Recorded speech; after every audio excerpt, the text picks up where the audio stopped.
Thandi has his masters and bachelors in social work. He has completed coursework towards a doctorate in education. He has 20 years experience having worked as a probation officer. I'm sure, Gary, you've never seen me. I hope not. Counselor, hospital social worker, program manager, researcher, and clinical supervisor. He is founder, executive director, and clinical supervisor of a non-profit collaborative called Moving Forward Services, which is a funding partner along with the Bethel United Church of Jesus Christ, pastored by Pastor Daniel Samuels. And they provide low barrier counseling and support to residents in British Columbia and across Canada. The organization's vision is a world without sorrow. Sounds like heaven.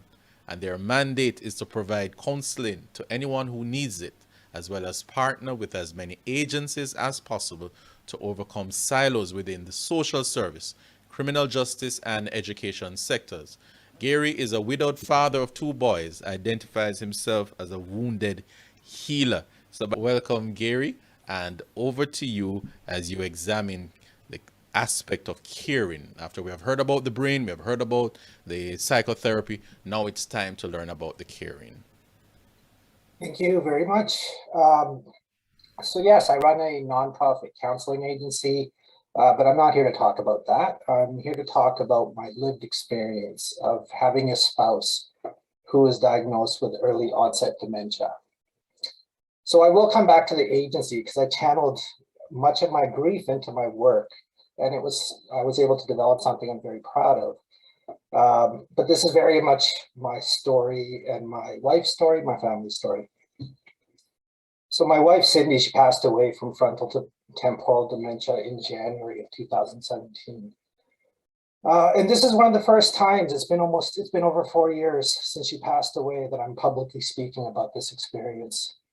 And so this is new for me, and I can already feel some experiences, some things coming up, and I'll talk more about that, the experience I've had emotionally, of course, and physiologically over the years. So please bear with me if I do need a few moments here and there. Even as I was writing this, I often had to step away and take some breath and get regulated again and do a few things because it comes up. It's something I live with and will always, I think, live with. So Cindy, she was in her mid-30s when she began to exhibit symptoms. The chance of being hit by lightning are probably greater than having dementia in your 30s. Oddly, I wish I could be hit by lightning multiple times if I could have taken away what she had to go through. My memories from 2012, that's about the time the symptoms started to show. And from 2012 onwards are somewhat fuzzy. Trauma and its impact on the brain has a way of doing that. Some memories are quite vivid, while others are quite gray and hazy. I do remember some days I would wake up and basically just wait for the day to end, in hopes that maybe the next day might be a little more manageable. And my body and brain to this day, as I mentioned, have a long way to go towards healing. And notice I didn't say recovery from trauma, as I'm fully aware that I never truly will recover. Certainly not fully, but I have learned to live with it. I met Cindy in 2001, we married in 2003, and we had our first of 2 children in 2004.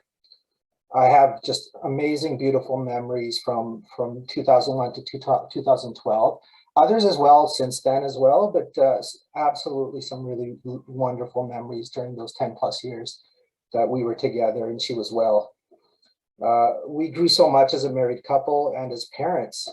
Cindy had her degree in child and youth care, and she worked as a child and youth care worker at our local school district. But realized soon after doing that for a few years that her true passion was working with children, directly teaching children.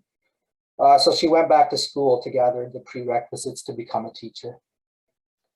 I learned so much from her on how to be a parent. I had no doubt I would be a loving dad before I ever had children, but she taught me how to be a nurturing and involved father in ways that I'll forever be grateful for.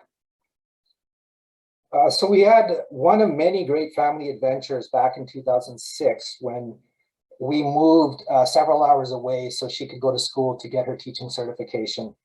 I worked in corrections at the time, and so I was able to kind of switch and move jobs. And my parents lived closer to us at that time, and so they were able to commute down and support us and help take care of the little one at the time. He was 1.5. And so that I wanted to point that out because that family support has and continues to be crucial in my own life and my ability to continue to function. And I'm so very grateful for it. So after Cindy completed her studies, we moved back to Surrey, British Columbia, where we lived, and she was able to find work as a teacher. My parents also moved, and we've lived together since. Again, just the importance of family support for me, it was so crucial for everything we've had to go through. So after a year, she decided she wanted to improve her skills in order to work with more vulnerable children she encountered. So she went back to school to complete a master's degree in special education. She did all this while nursing our second child. She was always ready and willing to take on whatever challenges that came her way, and she handled them masterfully. She was my hero in so many ways. So I made a note here. As I was writing this, I could feel some overwhelming sensations, and I obviously am happy to know. So I do what I often do. I step away from whatever I'm doing, take a few deep breaths, go do something else, maybe distract myself sometimes before I can come back to it. Cindy, she passed away in early 2017. And sometimes it feels like she died yesterday. And the sense of grief and sadness, while less frequent, is still powerful and at times overwhelming.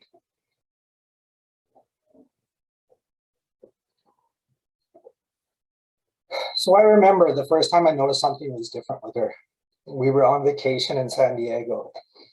And I can't remember what we were talking about, but she laughed. And I remember thinking, that's odd. I've never heard her laugh that way.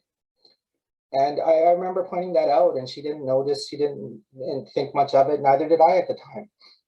But those behaviors continued. So that was the first, very minor symptom, but something I noticed that just struck me as very unusual after knowing her for 10 years and having many laughs together, and suddenly this new laugh emerged. Her conversations became quite increasingly intrusive with people she met. She would ask rapid questions in succession, and it often would come off more as an interrogation than a conversation. And her tone and effect would stay the same. She sometimes made comments about people's appearance that she didn't realize wasn't appropriate. And again, sometimes I would take her aside, and it didn't register with her that sometimes these things were inappropriate.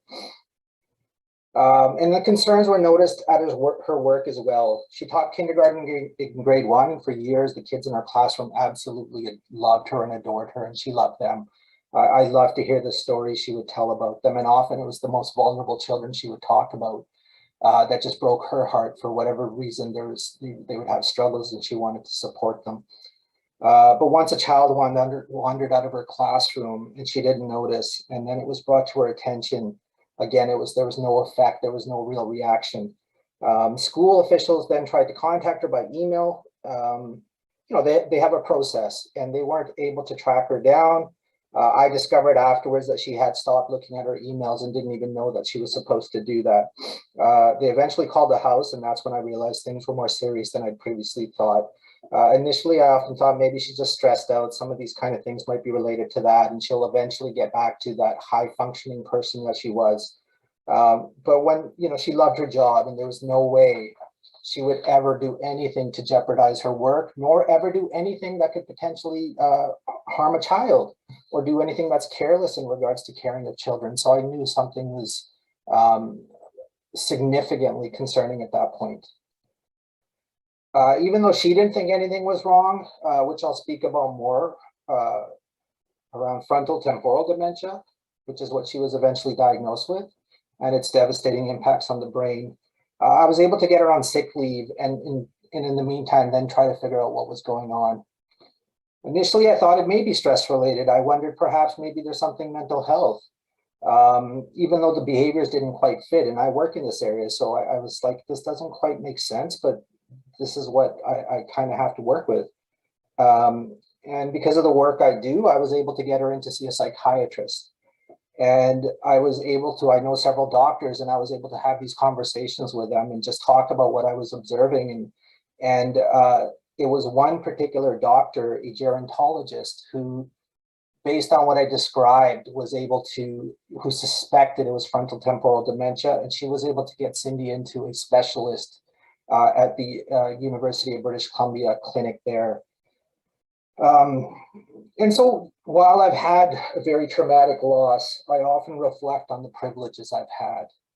I was able to advocate for Cindy, get her on a sick leave where she could still earn income, get her connected to a psychiatrist where often people wait years or never are able to see a psychiatrist because of the wait list and they're not sick enough. You know, I do wonder, I was even getting that, the gerontologist, knowing, having those kind of connections and getting her to a specialist. Those were privileges I was able to lean on. But I wonder often, actually, if I were were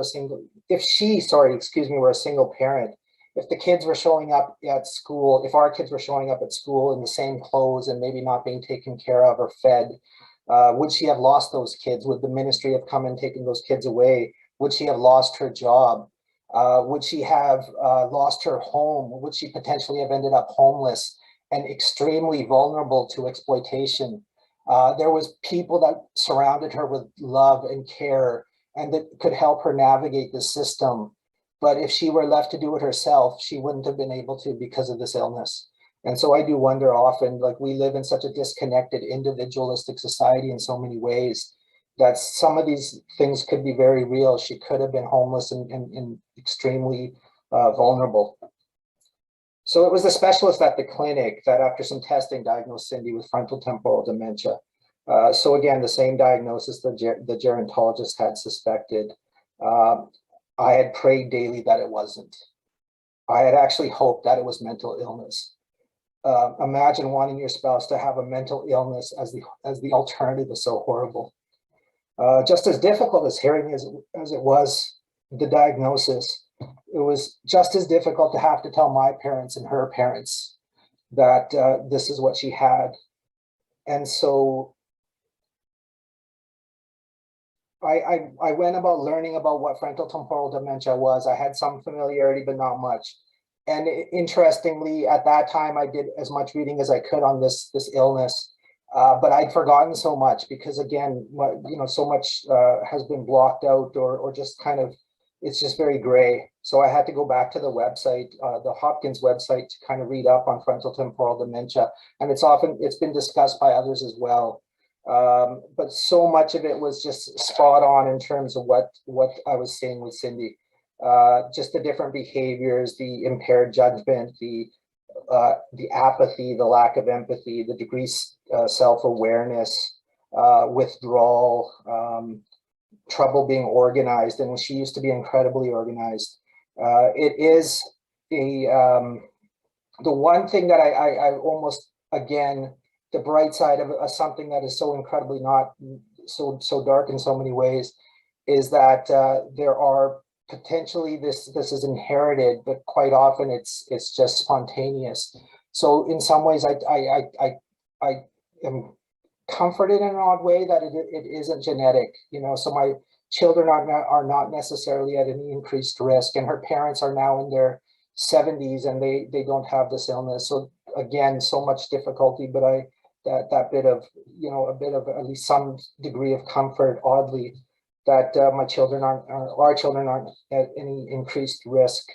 And so, and the website continues, as it worsens, that a person may need 24-hour care, assisted living. And, one thing as well, it's not like Alzheimer's or other forms of dementia where there were never any moments where she was lucid and returned to some previous version of who she was. That person was gone, right? And maybe, again, a blessing is that she never knew she was sick.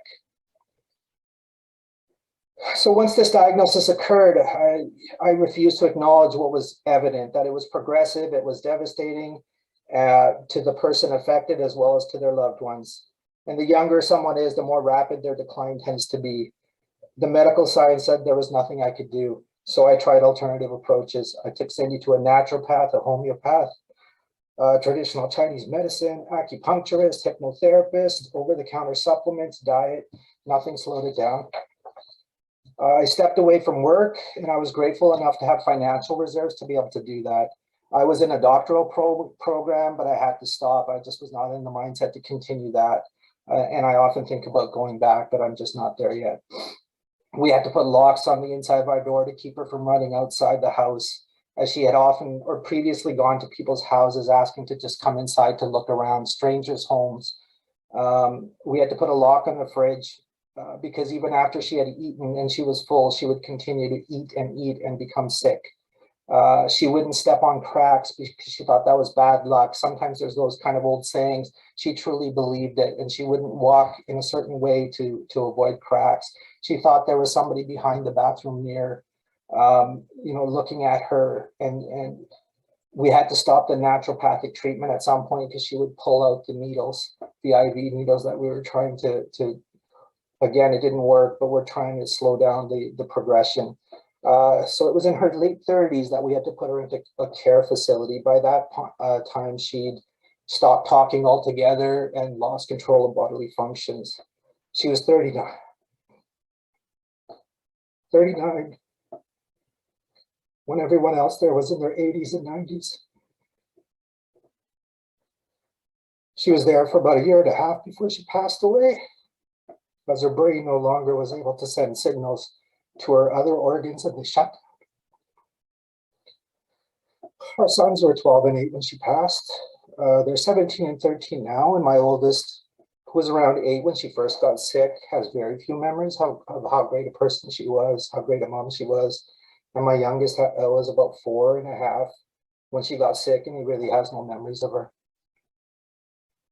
So even though I work in this field, I turned to alcohol to cope. I justified it as just wine, though my usage increased dramatically. I was not only drowning my grief with alcohol, I was drowning my guilt and shame. I still have a long way to go in managing that. I feel guilty frequently for the times I would get frustrated with her behavior, even though I know, of course, it wasn't her fault. I feel guilty that I didn't visit her as often as I should when she was in the care home. My parents saw her every day, as did her own parents, but I struggled to see the person that she was at that time. She used to be the head of the house. She was very much the outgoing and personable one amongst us by far. And the person I planned to grow old and gray with, the person I considered my soulmate. And just not being able to sit and talk to her and have any kind of conversation with her or with the kids it's something that broke my heart, but it's the guilt I have and not being able to be strong enough to see her in that way. I eventually realized I was starting to lose control with the alcohol. I've since found more productive ways to cope. I accessed therapy, including bioneurofeedback and EMDR, eye movement desensitization and reprocessing, in addition to speaking to a counselor for more traditional talk therapy. I joined a support group, but it was too far away, so I often struggled to get there, several hours away. I incorporate regular mindfulness. I have a couple of apps that I use. I have this little breathing device that helps me kind of focus my breathing. I try to exercise every day, focus on eating better. I gave up sugar. Not that, that was just a decision I made. I gave up processed flour, gave up a good amount of dairy. I felt like my energy levels were, and they have improved. So it worked for me. I'm not saying it necessarily works for everybody. And then I had to remember at my worst times, and I still have to remind myself that Cindy would want me to be there for our kids. And so I did my best to stay engaged with them and give them even more love to make up for the love that she wasn't able to give them. I also channeled much of my energy now, bringing it back into the work, into the counseling agency I started. I reminded myself again that I had enough privilege to be able to afford therapy healthy foods, exercise equipment, vacations away with my sons. But there's many that are suffering who can't afford therapy, who can't afford those kinds of privileges. In the past, I used to accept it when people in positions of authority would say, well, it's too bad, but there's nothing we can do.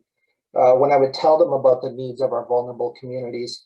And often there was a subtle and sometimes not so subtle hint that I shouldn't make too much noise as they held the purse strings, and thus I should just let it go. I decided though, that comment, too bad that there's nothing we can do while maintaining the status quo was no longer acceptable. That's when I talked about trying to help our most vulnerable. There seemed to be more excuses as to why we can't, rather than exploration of what we may be able to do. I realized then that just because they had certain titles or controlled where and what to spend on didn't mean they necessarily were doing what was in the best interest of the people they claimed to be helping. And since I had $0 from them, I didn't feel the need to step in line and shut my mouth. And so I committed to helping those people who are struggling, who increasingly have had doors closed on them. The services we offer to children and youth are done under Cindy's Center for Children and Youth. Her legacy will therefore live on, and I look forward to continuing to honor the great person, mother, and wife that she was. Now, the topic of my talk was caring for your loved ones. I may have veered off a little bit, and I apologize for that. I'm grateful for my parents, Cindy's parents, friends and family, colleagues. They gave us love and support. The care she received from healthcare services was also very much appreciated. So when I criticize, I criticize systems because I find that they don't necessarily care, that they're inflexible. They can often be very black and white, but people on the front lines, they absolutely care. This is why they do the work they do, and I'm so appreciative of them. My healing journey continues. I could have never come to this point without those friends, family, colleagues, healthcare professionals, counselors, social workers. I know, and this is something I tell all of our student counselors, all our new counselors and social workers, that the journey for a person with dementia or Alzheimer's, or their loved ones doesn't necessarily follow a common trajectory. I know when I was engaging in self-destructive behavior, and I knew when I needed to eventually stop. The people who supported me along the way, I'm forever grateful for. And I also know I have a long ways to go. I think of the person I was 10 to 15 years ago, and I miss them.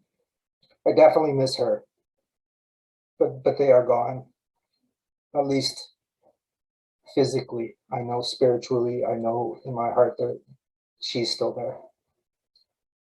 I would just ask you, and this goes to anyone struggling with any type of physical or mental health issue, and it's something I have to tell myself, to take it easy on yourself. For myself, I need to continue to work on myself while continuing to focus on raising our sons. And now, over 4 years after Cindy's passing, I'm at least able to talk about it and think about how to continue to best honor her legacy.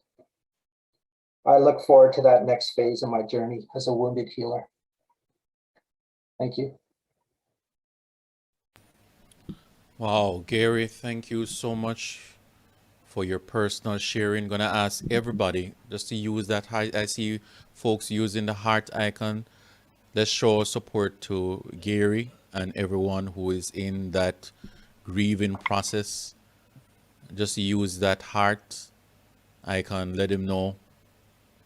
It brings back memories for me, Gary, when I lost my nephew to gun violence. It was a situation where I had to pull off the highway. My wife was beside me. I had to pull off the highway and put my head in her lap and cry when I recalled the fact that we grew him up literally from a baby till he was an adult, and to see his tragic end.